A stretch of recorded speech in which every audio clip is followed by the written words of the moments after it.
홍콩 재벌집의 귀한 딸이자 모델과 인플루언서를 겸업하며 누구보다 화려하고 남부럽지 않은 인생을 산 사교계 명사 애비 초이. 그런데 2023년 2월 21일 딸을 데리러 나갔던 이 모습을 마지막으로 사라진 그녀는 얼마 뒤 커다란 냄비 안에서 발견됐죠. 그리고 그 후 인터넷 검색창에 애비 초이를 검색하면 자동으로 애비 초이 수프라는 단어가 완성됐습니다. 홍콩 카오룽시에 있는 어느 스파센터. 47세의 안마사 응은 나긋한 목소리로 스파센터를 찾는 고객들에게 인기가 있었습니다. 센터에선 가장 매출을 잘 올리는 직원 중 하나였는데 어느 날부터 그녀는 예약 시간을 잘 맞추지 않고 출근을 하지 않는 등 성실하지 못한 근무 태도를 보였죠. 같이 일하는 동료들은 이전과는 많이 다른 그녀의 행동에 무슨 일이 있었냐고 묻자 응은 더 이상 일할 필요가 없어. 그 이유는 바로 얼마 전부터 부유한 노인의 애인이 됐다는 거였습니다. 그리고 얼마 지나지 않아 응은 정말 일을 그만두었고 그 부유한 애인의 지원을 받기 시작했죠. 그러던 어느 날 응은 그 애인으로부터 한 가지 부탁을 받게 됐습니다. 그건 집을 알아보고 있으니 부동산을 소개해달라는 거였고 그 부탁대로 응은 그가 아파트를 임대하는 데 도움을 줬죠. 그렇게 얻은 곳은 교외 지역인 작은 해안마을의 3층짜리 주택. 그런데 응의 애인이 임대한 뒤 외진 곳에 있는 이 낡은 집은 어딘가 이상해지기 시작했습니다. 창문이란 창문은 온통 검은 천으로 가려져 있었는데 한 번도 열리지 않아서 누가 있는지 뭘 하는지 전혀 알 수 없었고 집 안에는 평범한 집에선 볼 수 없는 것들로 가득했죠.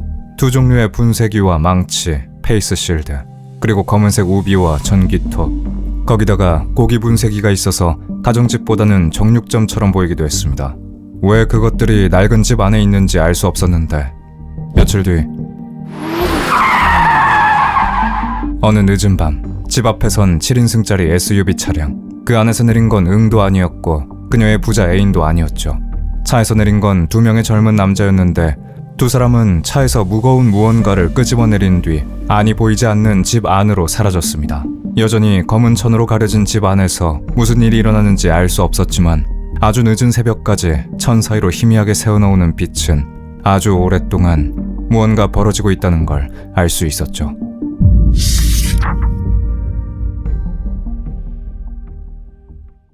(2023년 2월 21일) 홍콩 카오룽시에서 사람이 사라졌습니다. 사라진 사람은 28세의 애비 초이였는데 건설과 광산 사업으로 부를 축적한 재벌집의 딸이자 8만 명의 팔로워를 보유한 셀럽이었죠. 당장 실종 신고가 되기 3일 전인 19일에 애비는 패션 잡지인 엘 오피셜 모나코에서 화보 촬영을 한 사진을 자신의 SNS에 올렸고 파리 패션 위크에 참석한 후 홍콩으로 돌아온 지 얼마 되지 않았는데 실종된 당일인 21일에 애비가 마지막으로 목격된 건 학교가 끝난 시간에 맞춰 딸을 데리러 가기 위해 나가는 모습이었습니다. 하지만 애비는 끝내 딸을 데리러 오지 않았는데 애비의 가족과 친구들은 이에 전혀 애비답지 않은 행동이라고 했죠. 약혼자이자 그녀와의 사이에 2명의 아이가 있는 크리스 탐은 애비가 헌신적이고 책임감 있는 엄마였다고 설명했고 친구인 조이 웡은 애비를 만나면 주로 가족과 자식들에 대한 이야기를 할 정도로 아이들을 생각했다고 증언했죠. 그런 애비가 딸을 데리러 가지 않고 사라진 건 분명 누군가 납치를 했을 거란 의미였습니다. 애비가 재벌 2세이고 스스로 모델과 인플루언서를 겸업하면서 벌어들인 재산만 500억을 훌쩍 넘는데 그걸로 봐선 그녀의 돈을 노린 범죄일 가능성이 높았죠. 거기다가 그녀의 약혼자 또한 홍콩에서 유명한 쌀국수 체인점 설립자의 아들이었기에 납치범이 얼마나 높은 액수를 제시하든 몸값을 지불하는 건 불가능하지 않았습니다.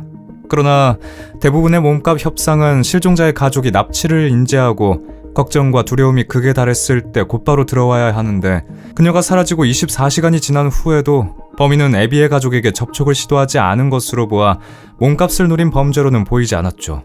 그렇다면 생각해볼 수 있는 건 원한에 의한 납치라는 건데 애비를 알고 있는 사람들은 공통적으로 그녀가 누구에게나 친절하고 인정이 넘치는 사람이었다고 말했습니다.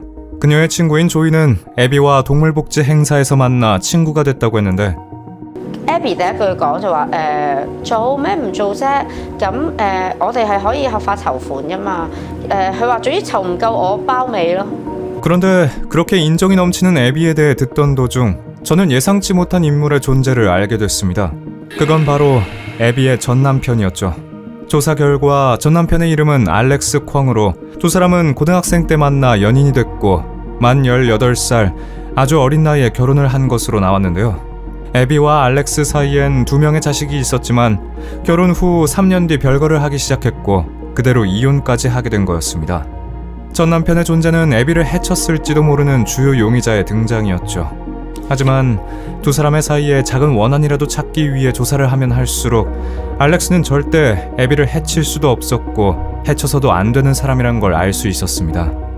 왜냐하면 이혼을 한 후에도 애비가 알렉스와 그의 가족까지 경제적으로 지원을 하고 있었기 때문이었죠. 양육비와 생활비는 물론이고 알렉스의 부모님인 콩카우와 리루이샹은 애비의 재산 중 하나인 홍콩 부촌에 위치한 카브리힐의 167억 원 상당의 아파트에 살고 있었는데 알렉스의 형인 앤서니가 일자리를 필요로 하자 자신의 운전기사로 그를 고용해 후한 대접을 해줬습니다. 앤서니의 SNS엔 애비가 알렉스와 이혼한 후 애비와 함께 찍은 사진이 올라와 있었는데 그 사진 아래엔 여동생이란 태그가 붙어있기도 했죠. 알렉스와 그의 가족에게 애비는 원한을 품을 만한 사람이 아닌 오히려 은인이나 다름없었습니다. 심지어 이후 애비와 사실혼 관계나 다름없는 크리스는 애비와 알렉스 사이의 아이들을 자신의 자식과 다름없이 대했고 애비와 크리스는 알렉스를 가족들만 모인 크리스마스 파티에 초대하거나 애비의 가족과 알렉스의 가족이 함께 여행을 가기도 했죠. 그런데 탐정님, 애비가 마지막으로 찍힌 CCTV 영상을 찾았습니다. 저는 김영사로부터 애비의 마지막 모습이 담긴 영상을 전해받았고 그 안에서 지금까지의 예상이 완전히 빗나가는 사실을 보게 됐습니다. 영상은 21일 오후 2시 15분 타이포의 포춘로드에서 찍힌 거였는데 애비는 흰색의 긴팔 상의에 흰색 바지 그리고 흰색 슬리퍼를 신고 보라색 가방을 들고 있었죠.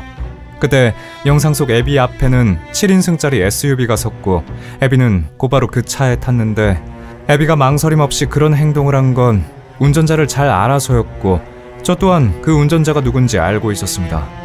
그건 바로 애비의 운전기사인 앤서니였죠. 그러나 수사 단계에서 앤서니에게선 애비를 픽업했다던가 그날 만났다는 이야기는 전혀 듣지 못했습니다. 저희는 마지막 목격자인 앤서니에게 어떤 설명을 원했지만 앤서니뿐만 아니라 알렉스의 가족 전부 애비의 실종 사건에 대해 경찰에 비협조적으로 나왔죠. 이혼 후에도 좋은 관계를 유지했고 그동안 돈과 직장, 살 집까지 제공해준 애비를 찾는 데 도움을 주긴커녕 오히려 모른 척하는 알렉스의 가족이 이해가 가지 않았습니다. 동시에 의심이 들기 시작해 그들에 대해 파헤치기 시작했죠. 그리고 아주 흥미로운 사실을 많이 알게 됐습니다. 우선 은행 대출을 갚지 않은 앤서니와 파산 신청을 한 리루이샥은 비교적 아무것도 아니었는데 눈에 띄는 건 알렉스와 그의 아버지인 콩카우의 이력이었죠. 알렉스는 절도 혐의로 체포된 적이 있었으며 그 이후 데이트 앱을 이용해 남성 사용자들에게 수백 수천 달러의 투자 사기를 친 게 걸리기도 했습니다. 그렇지만 알렉스의 이력도 그의 아버지에 비하면 가벼운 편이었는데 훈장까지 받았던 전직 경찰인 콩카우가 사임한 이유가 바로 2005년에 그가 자신이 참여 중인 조사에 관련된 여성 한 명을 폭행했다는 의혹 때문이었죠. 모두 저마다의 문제를 갖고 있는 가족이었습니다. 그런데 그렇게 알렉스의 가족들을 조사하던 도중 그냥 지나칠 수 없던 걸 발견하게 됐는데요. 그건 애비가 사라지기 2주 전 그녀의 시아버지였던 콩카우가 외곽에 있는 타이포의 해안가 마을에 3층짜리 주택을 임대했다는 거였죠. 이상했습니다. 시내에 있는 고급 아파트에서 살고 있으면서 교외에 낡은 집이 왜 필요했을까요? 또한 애비의 변호사는 알렉스 가족이 살고 있는 그 고급 아파트에 대해 저희가 모르고 있던 사실을 알려줬는데 바로 애비가 재산세를 아끼기 위해 시아버지였던 콩카우의 이름으로 명의 신탁을 해놨다는 거였고 얼마 전부터 애비가 그 아파트를 팔려고 했다는 거였죠. 저는 이 일이 애비가 사라진 일과 관련이 있고 어쩌면 범죄의 동기가 될 수 있을 거라는 생각에 콩카우가 임대했다는 타이포의 집에 대한 수색을 하기로 했습니다. 그리고 그곳에서 참혹한 광경을 마주했는데 집에 있는 물건들을 얼핏 정육점처럼 보이기도 했지만 냉장고에서 그것을 발견했을 때 저희는 이곳이 사람을 죽이기 위해 만들어진 살인 공장이라는 걸 알았죠. 냉장고에 나란히 있던 건 누군가의 잘린 다리 한 쌍이었습니다. 거기다가 거기서 가까운 곳에 덩그러니 있는 속이 깊은 냄비 안엔 당근과 무 그리고 애비가 들어있었죠. 그 안에는 애비의 것으로 추정되는 두개골과 머리카락 그리고 훼손된 시체가 있었습니다. 바닥에 깔린 방수포와 몇 개 남은 우비, 그리고 페이스 실드로 볼 때 이곳은 애비를 살해하고 그녀의 시신을 처리하기 위해 만반의 준비를 다한 장소로 보였는데 콩카우가 이 집을 임대한 2주 전부터 계획된 게 분명했죠. 저희는 곧장 콩카우와 그의 가족들을 찾아 나섰고 남은 애비의 일부분을 찾기 위해 수색 작업을 멈추지 않았는데요.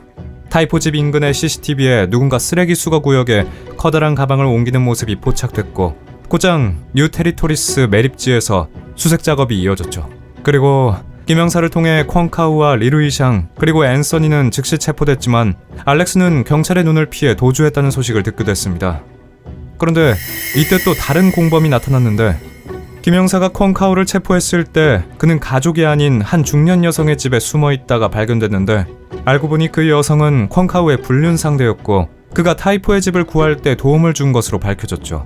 그녀가 콩카우의 범행 계획을 안 상태에서 도움을 준 건지 아직 알 수 없었지만 김영사는 그녀를 방조 혐의로 체포했습니다.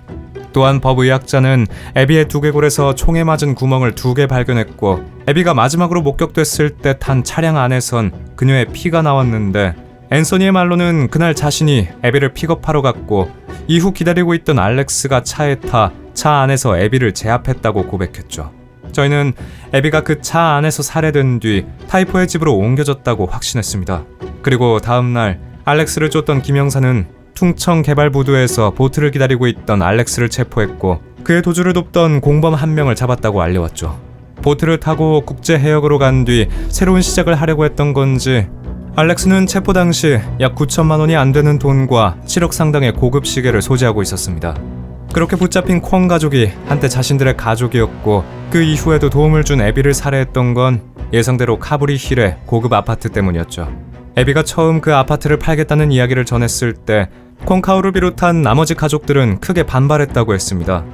특히나 애비에게 명의를 빌려준 콩카우는 절대 내 집을 팔 생각을 하지 말라고 하며 만약 집을 팔면 죽여버리겠다는 협박까지 했던 것으로 밝혀졌고 그 협박은 결국 현실이 된 거였죠. 그런데 여기까지만 본다면 애비가 마치 오고 갈 곳이 없는 콩 가족을 내쫓은 뒤 그 집을 팔 계획이라고 생각할 수 있지만 그게 아니었습니다.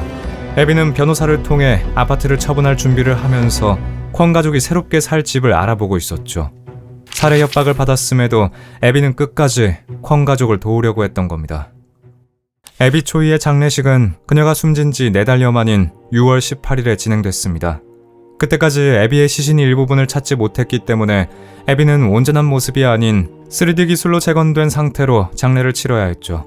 그렇게 애비를 산산조각낸 콩 가족은 수사 과정에서 카브리 힐 아파트뿐만 아니라 크리스와 사실혼 관계지만 법적으로 혼인신고는 하지 않은 그녀가 죽으면 법적으로 자녀들에게 가는 재산까지 노리고 범행을 저지른 게 밝혀졌는데 4명의 자녀들 중 알렉스와의 사이에서 태어난 2명의 자녀에게 떨어질 돈을 자신들이 독식할 계획이었던 거죠.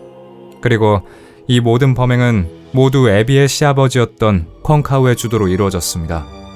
끝도 없는 욕심 때문에 사람을 죽인 콩 가족에 대한 재판은 지금도 진행 중인데 그중 알렉스는 살인을 저지르기 전에 한 절도 혐의에 대한 재판이 우선적으로 진행돼 3년 6개월의 징역을 선고받았죠.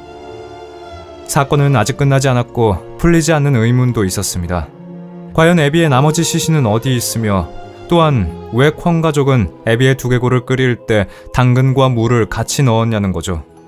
두개골을 끓인 건 증거를 인멸하기 위한 의도였다고 볼 수 있지만 악취를 잡는다거나 DNA가 확실하게 훼손되는 것도 아닌데 왜 당근과 무가 냄비 안에 있었던 걸까요? 애비의 넘치는 돈과 인정은 예상치도 못한 화를 불렀습니다. 그녀의 친구 조이는 한 인터뷰에서 그녀에 대해 이런 말을 덧붙였죠. 我都係嗰句啦，即係我哋都身邊識好多即係中上家庭嘅人啦。咁但係你話好似 Abby 一個原來佢咁有錢，但係佢又喺我哋身上又冇乜機心，又對我哋咁好、咁真誠呢，其實呢係得佢即係喺出事之前啦。其實諗翻係得佢係對我哋即係咁真。 애비가 세상과 자신의 가족이었던 사람들에게 베푼 인정은 결코 이런 결과를 내선 안 됐습니다. 부디 제대로 된 재판이 진행돼서 애비에 대한 정의가 실현되길 바랍니다.